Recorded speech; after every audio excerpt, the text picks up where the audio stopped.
You can be as good as everyone around you, or you can be better. So I think that work is gonna give you that extra 5 to 10% that those around you will be missing.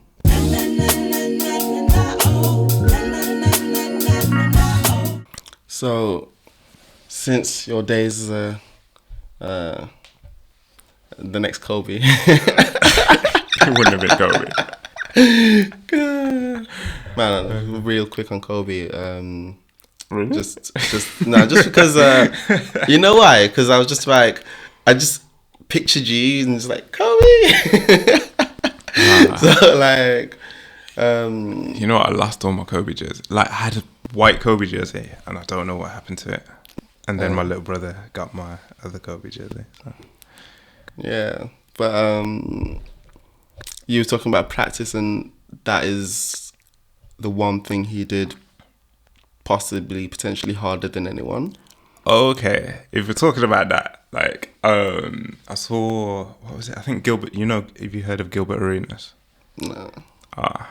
Anyway, he was a basketball player, and he was talking about Mamba mentality, and he was like, "You people don't understand it, man, because you think that Kobe, like, not passing at the end of the game was him not being fair in it, but he's practiced that shot 1,000 to 3,000 times a day. You've practiced it 100 to 300 times a day. So to him, like, you taking the shot isn't fair. Like, you haven't put in the work to take the shot versus what he's put in. So, like, for him, a bad shot from him is better than a good shot from you. And that's what he explained he meant by Mamba mentality, what talking about practice. But, yeah. So, going back to this, that there's a kind of a curse with talent, or quote unquote natural talent or natural intelligence.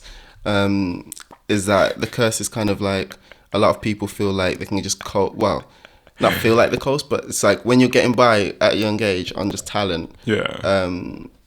You think like life is always going to be like this way. Like for me, it was more of an intelligence thing. Like in school, just got by like without even trying, and then you think that life is always going to be you don't need to try. It's just there.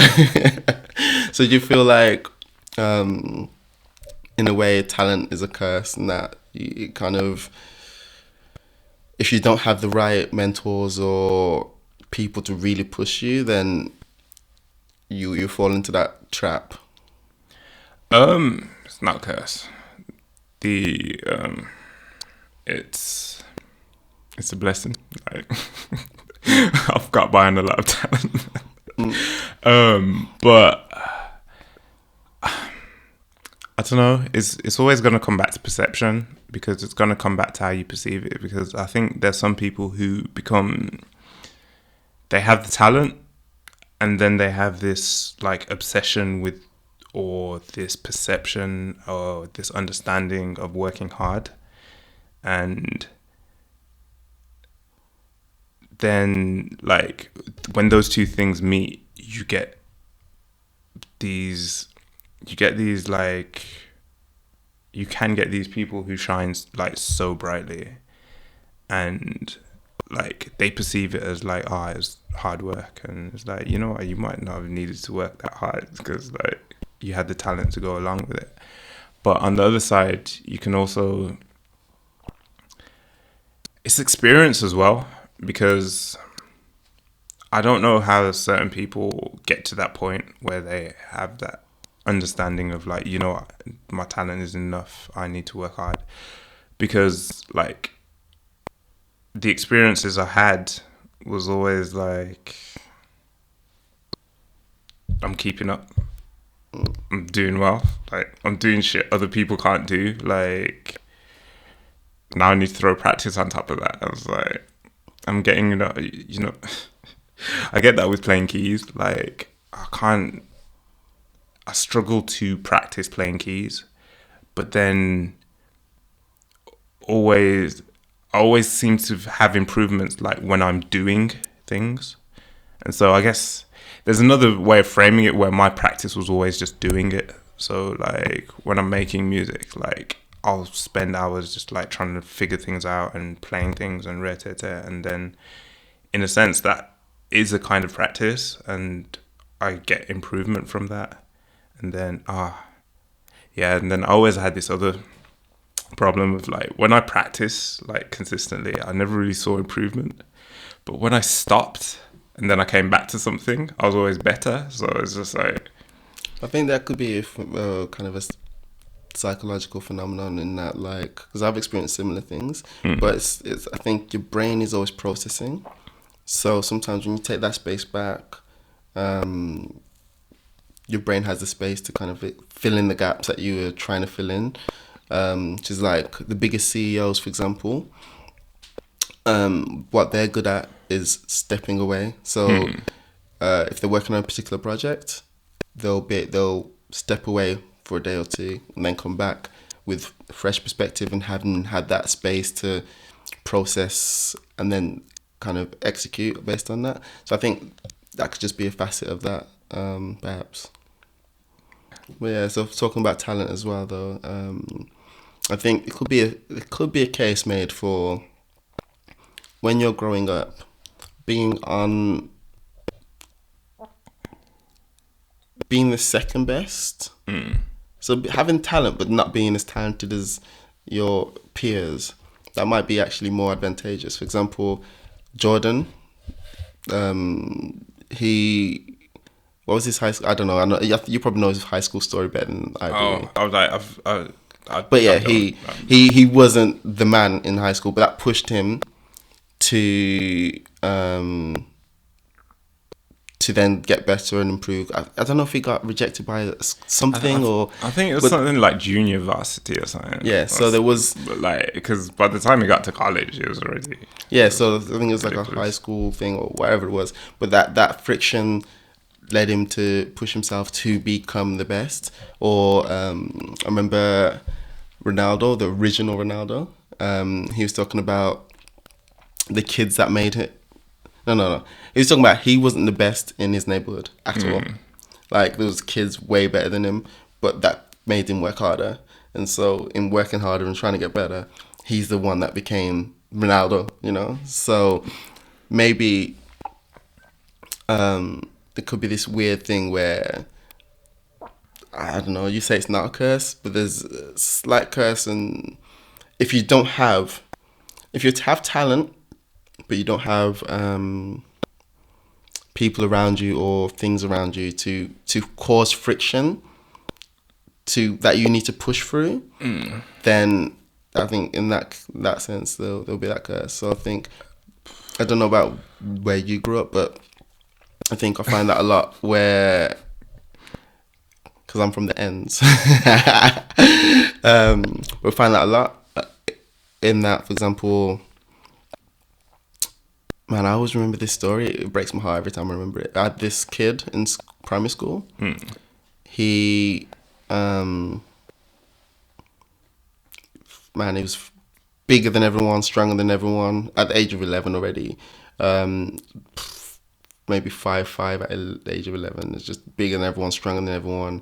And then he was very technically gifted at football. And he got scouted for Blues at the time. But he didn't go for it. And I think a lot of that was kind of to do with not wanting to look like grown up in a certain area and not wanting to look like, oh, what are you doing kind of thing. Because this was before, like, I think now any kid would jump on that if opportunity. But it's just these things when you don't have someone, but if you had someone there to push him, then I think he could have had a different life right now. But that's the thing. So like, that just reminds me. I played so many sports, and it was the same thing in like all the sports. It's just like, it was weird because I think this is another thing about basketball where like I don't actually understand the game, and it was something I've heard LeBron say, where it's like, yo, there's all-stars who don't know how to play the game. And that's something that fascinates me, that you can reach the highest level of competition and not have an understanding of how to play the sport like properly, or like when I watch it and people are talking tactics, and I guess that would be my example. Like, so when the commentator, like, I hate commentators not commentators, I hate commentary, because they'll be like, yeah, he wanted to go left instead of right, and I'm like, how do you know? Because like, if that was me, I'd just go with whichever way I can see to go, and I'm not going to be planning to like trying to attack a guy because he's weak on his. I don't think about those things. It's just pure instinct, isn't it? But what did you say? Because I feel like I've gone really off.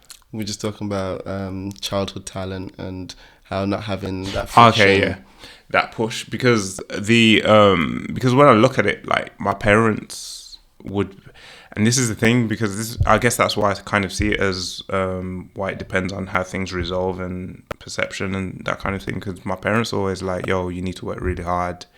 We're not from this country," and I'd just be like, "I'm doing it," and it's like I'm doing it without working as hard as you need to tell me. Like, they used to take me to keyboard lessons, and I was supposed to be learning how to read music and practicing in that way. Like, I'd hear like my piano tutor would like play the song, and like I'd memorize like in my head the melody. Then I'd just play it from ear instead of reading the music and playing it from sight. And so I'm like, as far as I'm concerned, I'm playing it, but I'm not doing the things that I'm supposed to be doing given like the tuition I'm receiving. But then I'm being told that like to be able to play this, you need to do da da da da da, and I'm like, I'm playing it, so it's not registering to me that there's actually value in doing this because I'm getting it done. So, and that, I guess that kind of happened in a lot of different areas where it's like, yo, you need to work and practice, and I'm like,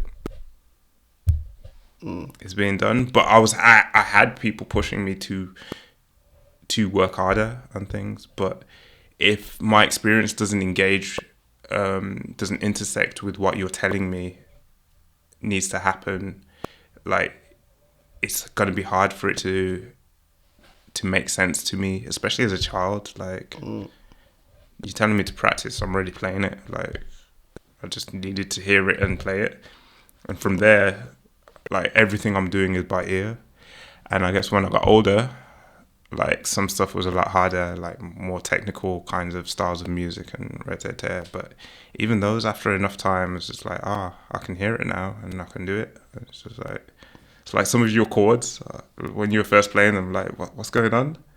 And then eventually, once, like, I guess that was another thing, because like even when I'm not doing it, I still had like enough technical knowledge to be able to pick things up, so that eventually, once I understood what you were doing and I could hear it and I could hear the movements, then it's like, all right, I've got it now. So I've stopped practicing, or I've stopped trying to figure it out, because I've figured it out and I can apply it. So I don't know, maybe I wouldn't call it a curse. It's just how things end up being engaged with and resolved, and perception within the individual, because there's some people with all the talent and they think, it's because I worked hard. And it's like, you know what, you probably have got there without working as hard, like without being as maniacal. But I guess it's levels, because and it depends on what you want to achieve and what getting there is, because to be a Kobe, that's stepping above the best around you. That you can be as good as everyone around you, or you can be better. So I think that work is gonna give you that extra 5 to 10% that those around you will be missing. Yeah, but at the same time, we need to see a Kobe who didn't work as hard, and then see what that looks like. I think we've probably seen a couple of them. I'm trying to think of an example. You probably think of better examples than me, but there's been a couple that's the next Kobe that just didn't pan out, or the next Jordan that didn't pan out. Yeah, but that's because they got given a label, like, unnecessarily. Like, that's not a label you should have received. Like, you weren't going to be that.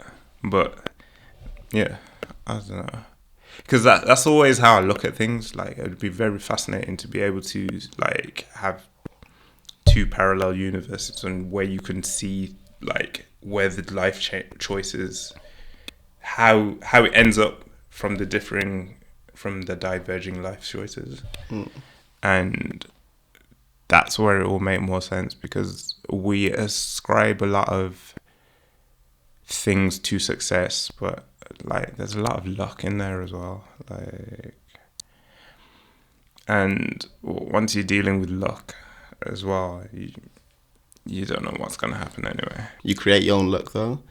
Yeah, luck plays a part in success, but I think there's that phrase where preparation meets opportunity. I think that's where luck is.